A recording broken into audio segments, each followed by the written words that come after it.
esko agama dia tak berapa study. Jawapan-jawapan dia antara yang panas tadi ketika isu ni Ilin. Kan. Isu ni Ilin ni teknikal dia tu cukup banyak sehingga ada kaitan dengan apa enactment yang nak diluluskan tadi, iaitu tentang halal jakim.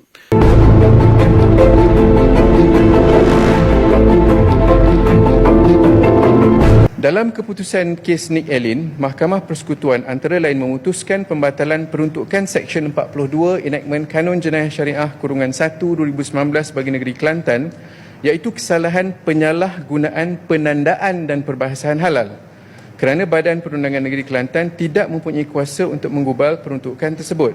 Untuk makluman, kesalahan berkaitan penyalahgunaan penandaan halal telah pun diperuntukkan di bawah Akta Perihal Dagangan 2011 ataupun Akta Persekutuan 730, iaitu di bawah Perenggan 8, Perintah Perihal Dagangan Perakuan dan Penandaan Halal 2011 dan Sub Perenggan 3/3 dan Perenggan 4 yang dibaca bersama dengan Perenggan 5 Perintah Perihal Dagangan Takrif Halal 2011.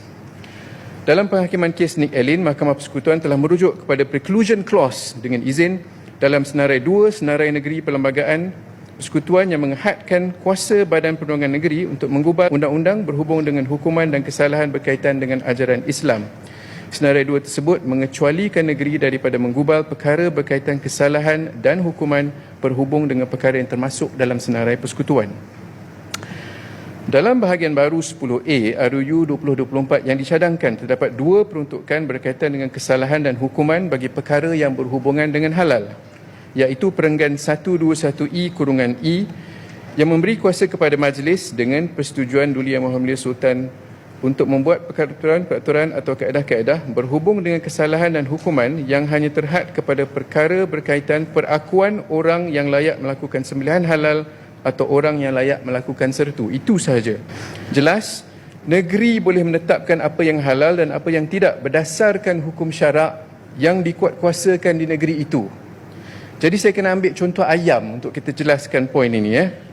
Kalau kita ada ayam yang kita ternak dan hendak kita komersialkan, bagaimana kita menghalalkan daging ayam itu? Sudah tentunya ayam itu harus dan wajib disembelih. Disembelih mengikut mazhab mana di negeri Selangor? Tentunya mazhab Syafi'i. Jadi itu akan mengikut kepada garis panduan dan penetapan yang bakal kita buat dalam Seksyen 121B itu nanti. Kaedah-kaedah penyembelihan halal dan juga kaedah-kaedah sertu yang halal. Jadi di sini saya tidak lihat di mana pencanggahan yang berlaku itu di dalam Seksyen 121A dan juga 121B tidak ada sebarang pencanggahan dengan Akta Persekutuan kerana negeri hanya menetapkan hukum penyembelihan tersebut. Jadi ambillah ayam tadi, sekiranya ayam itu tidak disembelih dengan betul, selepas ni kita boleh adu kepada JAIS dan JAIS boleh menggunakan 121F/1 untuk menghukum pesalah. Tetapi kalau ayam yang tidak disembelih mengikut syarak itu dijual dengan logo halal, maksudnya penyalahgunaan penandaan halal, maka boleh didakwa orang itu di bawah Akta 730 atas kesalahan penandaan yang tidak betul. Setuju? Hatta kalau ayam yang disembelih betul itu pun menyebabkan penyakit dan kesihatan awam, ianya boleh dikeluarkan daripada pasaran dengan menggunakan pakai Akta 730, Akta Persekutuan, tanpa mengganggu mana-mana seksyen dalam bahagian 10A yang dicadangkan. Jadi lihat di situ cantik dan indahnya bagaimana kuasa persekutuan digunakan untuk tujuan-tujuan penandaan dan penyalahgunaan logo halal, tetapi kuasa-kuasa negeri digunakan untuk memperakukan sembelihan halal dan penyertuan yang halal dengan adanya orang-orang yang bertauliah yang membuat proses-proses tersebut. Tidak patut timbul sebarang kebimbangan akan keabsahan penggubalan ketiga-tiga peruntukan ini oleh Dewan Negeri Selangor.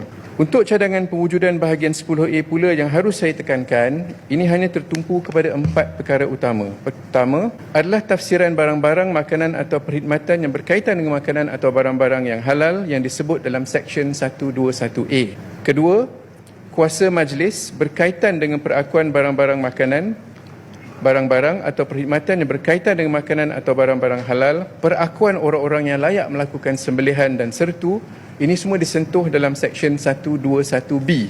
Seksyen 121C pula menyebut soal struktur jawatan kuasa halal di dalam MAIS, manakala 121D menyebut soal struktur perjawatan untuk pengurusan halal di dalam MAIS dan JAIS. Yang keempat pula, kuasa membuat peraturan-peraturan dan kaedah-kaedah untuk mengawal selia disebut dalam Seksyen 121B Penetapan fee dan hukuman perlu disebut dalam Seksyen 121E, manakala Seksyen 121F perlu menetapkan kesalahan melakukan sembelihan halal dan sertu tanpa perakuan yang dihadkan mengikut Akta Mahkamah Syariah Bidang Kuasa Jenayah 1965 atau Akta 355. Yang berhormat Yang Berhormat sekalian, saya berharap penjelasan ini akan dapat menenangkan dan meredakan keresahan yang ada.